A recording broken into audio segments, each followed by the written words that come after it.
Hey everybody! Apparently today we're doing a walk-around video of my POS Megalex. It's taken me 2 years to get it this far, and I would suggest just buying a vehicle straight from the factory over doing this.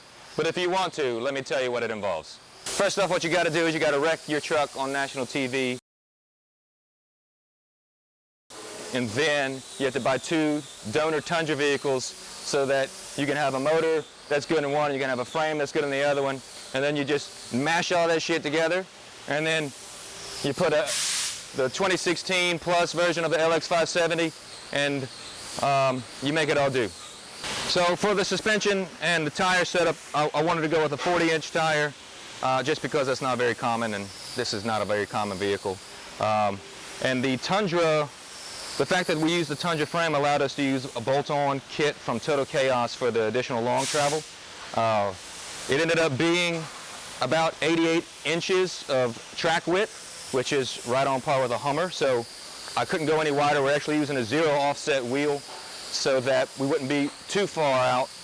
But we got rad flow coilovers, 2.5s with reservoirs, and also triple bypasses in the front. And for the rear, we have some trailing arm set up here that runs through the cab into the back, also with a 2.5-inch coilover and triple bypasses. Obviously, we still got some more work to do, but it is a running, operating vehicle. We've taken out on a few, 2 or 3 trips now. It's done very well. We pretty much clearanced everything that needs to be clearanced. The suspension's working as it should, articulating without any issues. So I really went for the Lexus luxury and feel by my custom hood prop here. But in order to get this LX front end to fit on the GX body, we basically just cut it off at the firewall, and I made our own tube frame here so that I could attach different attachment points at various locations. Tundra's 5.7 liter motor. The biggest issue with this truck was all the electronics that had to be either tricked or deleted in order to make things work. For instance, I'm sure a lot of you Toyota guys are familiar with the secondary air injection, which is a big pain in the ass. Apparently Toyota engineers felt that if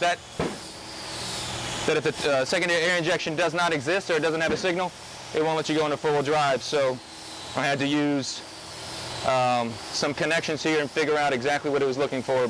Basically, I completed the circuit and it worked.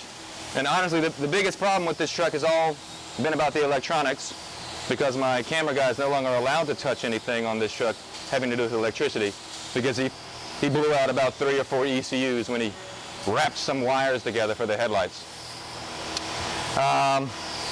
What else we got? Oh, we basically have 2 harnesses. We have the GX interior harness that runs the radio, the AC, and all the lights and whatnot. And we also have the Tundra's engine harness that controls the 4x4 and the motor and everything else. In order to get those 2 to work, we basically made it so that neither one of them knows the other exists, but they're both getting power whenever they need to. So as far as they're concerned, they're as happy as a lark, and it seems to work so well. So the LX front end that I put on here is just naturally wider than the GX body, but it actually ended up good because, we don't have it on this side. If you come over here. I have some, where are they at? They're gone. I have some extended flares on the rear that I had before that just so happen to match up pretty perfectly with the width of these fenders. I plan on rolling this out to finish it all the way, so we'll have a rub rail on the side as well. But what I had to do in order to make all this work was pretty much scab in this section and bend it in so that we have some semblance of conformity there. My goal here is to just add, it kind of looks like one of those wide body kits that you might see on one of them Ricer Civics that my media guy loves. So I'm going to use that Ricer mentality and just put a grill grate right there. It's going to be fantastic. Extra flow for the brakes.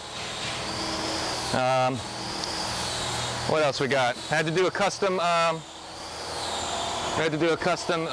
radiator because the Tundra one was too big to fit within this confine, and I didn't want to use the GX one because it wasn't going to be big enough. So this one's rated for 500 horsepower. When I supercharge this thing finally, it should be sufficient, but we'll see. What else we got? Let's go inside, I guess, into the cab. Of course, we had to keep it 100. with the leather-looking race seats. This is my center console. It's also a refrigerator because Lexus. And we have here, so this is what took a lot of effort to get working, specifically the radio itself, because all of that was cut out. I had to make completely new harnesses to get the radio to work. And the dash gauges here that you see are actually from our 2014 Tundra, which was completely different than the 09 Tundra that I had, so that was another complete rewire. But I'm very happy with how that all ended up. We still got some trim pieces to get to fit in there, but overall, I think this is going to work pretty well when it's all said and done. The final goal of this vehicle is to be my daily driver. It's a long ways from that, but it is a sweet-ass rock crawler right now, or desert racer, or whatever you want it to be, honestly. We got a healthy amount of zip ties holding on important parts here, like switches and whatnot. And then these are all of my, if I want to go fast, I hit that button for traction control or tow haul or whatever. So still obviously a long ways to go, but at least it's a running, driving vehicle, and I'm pleased with it so far. This is half of the cage that goes in here. I need to finish it out to the front, but the idea here is that I've got these brackets that are removable so that A, I can get it powdered and installed easily, and B, if I'm not feeling like I want to go full race truck, I can take the front sections out and get in and out of the vehicle with relative ease. We still got to do some covers here so that it's all nice and not wholly through the floor so that you can see what's going on down there. We had to tub the rear. It was a first tub job. It's not the very best, but it does work. I plan on having it seam sealed and carpeted, and so it'll all look nice when it's all finished. But as it stands, we still have to do a rear tire carrier to get this giant 40-inch tire out of the back, because I can't see crap out of the back of my truck right now. And pretty much after that, we're going to blow it all apart and start restoring the frame, get all the loose rust, get it all painted, powdered, and then we'll put it all back together again. So you can tell that this is the different color once again, a blue, because like I mentioned earlier, I couldn't see shit out the back of my truck, and when I backed up on the trail, I ran smack into a tree and it just busted the whole thing up. And so I found this one for real cheap. We slapped it on there and it's working great. This is the original GX bumper that we made years ago. We basically grafted the GX frame onto some custom frame that was grafted to some Tundra frame. So it's kind of a hodgepodge of everything in every which way.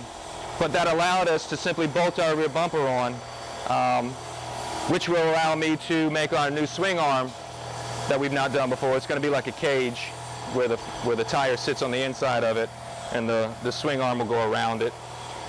We're doing it this way because I wanted 4 points of attachment, because I didn't want this swing arm to move at all. I wanted the bumper itself to be the pivoting point. We still got some electrical to do. We got some cleanup to do. The plan is to get it all wrapped up by the end of this year, hopefully.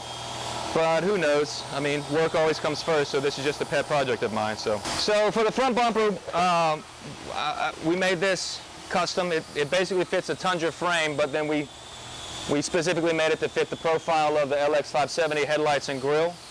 The tube and the bumper are separate. The tube is actually part of the body, and the bumper is on the frame, so that's why we have this gap here. But the tube is also intended to be a rub rail of sorts as well. So they needed to move independently, and that's why we have that. Had to put that Baja 30-inch in there. Gots to have that one.